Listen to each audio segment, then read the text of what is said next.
Welcome, welcome, welcome. This is a complete new channel. No SDS man is here. No Sharky telling me what to do. And no Prem Roundup.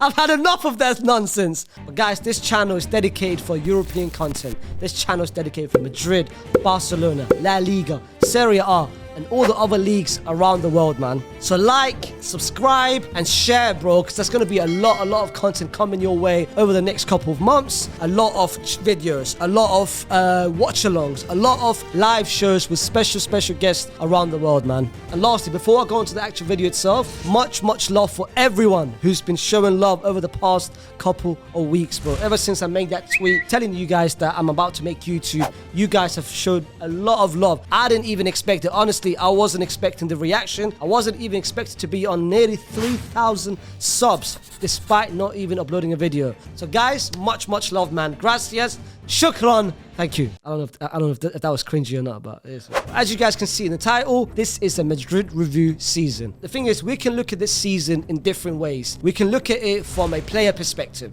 We can look at it from a result perspective.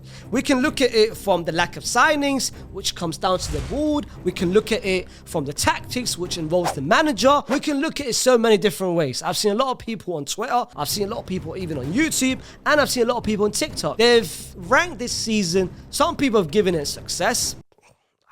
I've got no idea why. Some people have said it's a failure, which might be too much. Some people have been in the middle, but this is my perspective on it, taking everything that what I've just said, from a manager to the player to the results to the board to the everything, taking everything into account. We can then determine what this season has been like without the emotion, because of course after the City game, I don't know if you guys saw my video. Hey, I got heated, man. My head was gone, but this time I'm calm. We just finished our last game, and this time I sat down, and now let's assess it together and let's actually rank this season the way it should be. So we entered the season winning the Champions League and La Liga last season. No one expected us to win the Champions League last season. We did it, completely honest, we did it by luck.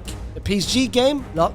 City game, oh my goodness, the luck, bro. 2 goals after 9 minutes. Come on, bro. The Chelsea game, at one point, bro, Chelsea should have been 4-0 up. That Luka Modric magic might have not happened. That's also luck. And the Liverpool game, I think if we look at the 2 games against PSG, 2 games against Chelsea, 2 games against City, and the final. So in total, we played about 2, 4, 6, 7. We played 7 knockout games. We were only good in, let's be real, we were only good in 2 games. One of them was the second leg against PSG where we won 3-0. And the lastly was the final, which we did quite well to contain the pressure, and we won that game. We entered that season fully knowing that Perez and Ancelotti, we needed signings. We needed attacking signings because we can't rely, the luck ain't gonna continue. Like last season, we depended on a lot of individual brilliance. Benzema had the season of his life. Vini Jr. emerged himself as one of the best players in the world. A lot of people had the season of their life. There was no tactics involved. So this season, the main focus should have been signings. And we had one person in mind, and his name was Kylian Mbappe. Throughout the whole of last season, Mbappe. Perez had an obsession, bro. Every interview, this was back in November, back in December, back in January, he was only talking about Mbappe. We had no plan B. Before you guys say, well, you guys signed Tchouaméni, you guys signed Rudiger, those signings was already pre-made. Rudiger was announced earlier that year. Tchouaméni's signing wasn't dependent on Mbappe. It was completely outside of that. And the only reason why we pushed it and got him as quickly as possible is because we found out that Mbappe was staying. So the club did not react to the Mbappe news the way we should have wanted it. Because everyone knew, every Madrid fan heading into the season, we knew attacking signing, back up to Benzema. We didn't get that. A right winger, a comfortably right winger, natural right winger, we did not get that. Fullbacks, Cavacca last season, he only gave us 2 months. That was April and May. We did not get that. And if I mention his name, Ferland Mendy, bro, and we did not get a replacement for that. So we entered that season with weaknesses. Let's not forget Casemiro departed. That happened out of nowhere, I can't lie. We just won the Super Cup against Frankfurt, and then he left. There was no news building up to the fact that Casemiro was rumored to leave. But the good thing about it, the reason why it wasn't as impactful as it was is because we had Tchouaméni already waiting for him to take his place. And I can't lie, beginning the first 2 months, We did well, man. We were unbeaten. In terms of La Liga, our first loss was in November. In Champions League, we lost the second last game, which didn't mean nothing to us. We did quite well, and the beginning of the season, come on, man. Fede was unbelievable, bro. I was saying he was the best right winger. He was the best player. I was giving so much Fede props. We had Chemeni, who looked unplayable. He literally made us forget all about Casemiro. We had so many players playing at that peak. Rodrigo.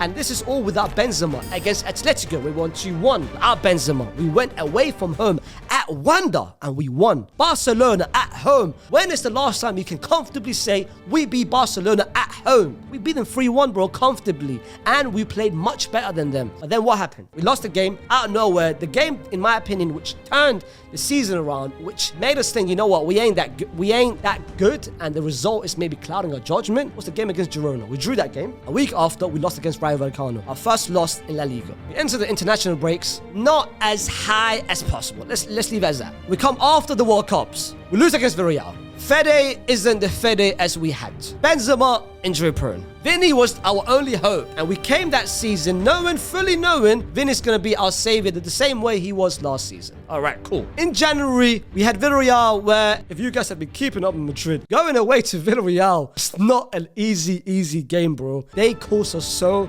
much trouble, and we lost in La Liga. We even had them in the Copa del Rey, and I can guarantee, if you ask 90% of Madrid fans, everyone expected that game to end up as a loss, bro. We had no hope. And the Copa del Rey, when was the last time we won that game? That was Gareth Bale, bro. Mark Bartra, that was the last time we won. But surprisingly, we won that game. But our La Liga result weren't that great. We were dropping games. We lost against Mallorca away from home with that Nacho own goal. Nothing was going our way. And everyone said, you know what? We had the Champions League. Let's look at the Champions League. If our La Liga result ain't playing up, and if the players ain't stepping up, bro, at that point, heading into that Liverpool game, were we confident about it? If we had played Liverpool, a better Liverpool side, because Liverpool, bear in mind, Liverpool weren't that good as well.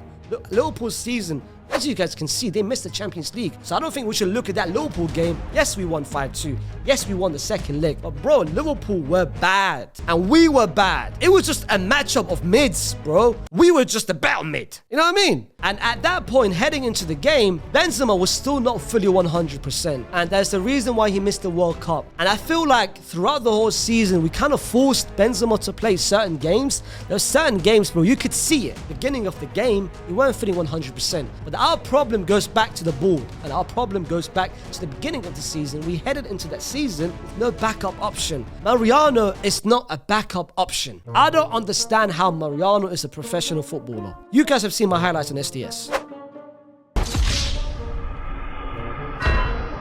Prime Faisal was good. Trust me, man. Prime Faisal, 18, 19-year-old Faisal. Hey, I was a ball. Isco level. But bro, Mariano's looking like Faisal right now, fam. He ain't that good. I'm good, but not him. The point is, that's why we forced Benzema to play. Eden Hazard, remontada. Bro, I made a video specifically for Eden Hazard, beginning of the season, where I said, you know what? Eden Hazard is going to have the remontada of his life. He's going to have the season of his life. He's going to make us forget all about Kylian Mbappe. Eden Hazard is about to have a Ballon d'Or season. Hear me out. I thought he's going to win. I even said, you know what? I think this might be one of the worst This might be one of the worst L's I've had. I haven't had a lot of L's, like, in terms of takes. My takes like Drake songs. Hey, you know what I mean? The first couple of months, it's a sleeper. After that, man, it bangs. Drizzy fans, you guys should know this. But I said that Eden Hazard was going to be a contender for the Ballon d'Or 2013. No, he was going to be a contender for the Ballon d'Or this season. Bro, I feel like he's had more KFCs and burgers than he's actually played games, bro. This is how bad it is. And recently, this is just earlier this week, his contract's been terminated. So I feel like if we rank, let's make a special part about this. If you rank my L's, I think that might be the biggest L I've had, bigger than Qatar. A lot of people's gonna say, oh, you said Qatar's gonna make the knockout. I went to Qatar, man. Come on, man. At least give me that. But Eden Hazard, maybe let's talk about Eden Hazard for a different video. Let's talk about Madrid. He didn't help as well. That just shows we had no attacking options beside Vini. And this season, Vini became, and I think this season was a blessing in some way. And if we look at the positive this season, one positive this season is Vini, because he's now emerged himself not as one of the best players in the world. In my opinion, at one point this season, he was the best player in the world. Yes, I know what Haaland is doing, but for me, Vini is on. This season was our only hope in actually winning a game, and it showcased it throughout the whole season. Against Liverpool, we were down 2-0. Who was the one that stepped up? If Vini didn't score that first goal, which by the way came out of nowhere, it didn't come out of tactics. It came out of nowhere. Nice little curler. We scored, and then the game changed from there. He then scored the second goal with the Alisson howler, and we won that game. Forget Liverpool. La Liga, we weren't that good. We were dropping games, and Barcelona kept taking advantage, and Barcelona kept taking that lead and made it bigger and bigger and bigger. And then we had the game against Barcelona in the league. They had no Dembele, they had no Pedri, they had so many players was missed out. And yes, we lost the game. Got to the Copa del Rey. First leg at home, and we lose 1-0. And at that point, we said, cool, we've got the Champions League. We don't care about La Liga. It's gone. So at that point, heading into March, Copa del Rey was about to go. La Liga was already lost, and we had the Champions League, which was our only hope. And Carlo Ancelotti, throughout the whole season, showcased no tactics. Let's be real. It was only vibes and eyebrows. That's the only thing he did. Perez didn't help as well. I'm not going to put the blame towards Carlo Ancelotti. The fact that Perez pushed Carlo Ancelotti and said, you know what, basically do what you have to do with this team, it didn't help either. And then we had Chelsea. Chelsea wasn't much of a trouble. Let's be real. Chelsea had its own problems. The fact that they hired Frank Lampard and they thought that Lampard's going to be the person to save them. Hey, I remember Chelsea fans saying, imagine Lampard takes us to the Champions League final. Should we continue? Should we keep him as a manager for next season? That was crazy. We beat Chelsea home and away. Let's forget that, yeah? Then we come to City. And by the way, at that point, we had beaten, which in my opinion, the result which has been clouding so many people's judgment was the game against Barcelona, second leg, Copa del Rey. We won 4-0. People are going to look at it, and I feel like this is the only reason, I put my hands up, this is the only reason why Carlo Ancelotti is still the manager today for Madrid. If that result never happened, in my opinion, I think Carlo Ancelotti wouldn't be here now. Perez and the board looked at it from a result perspective. They saw 4-0. Oh wow, we beat Barcelona at Nou Camp 4-0. The last time we beat Barcelona in general with a 3-0 advantage goes back to 2007, 2008, bro. It's been rare that we beat Barcelona with that cushion. They looked at it from the result perspective, but if you actually deep it, go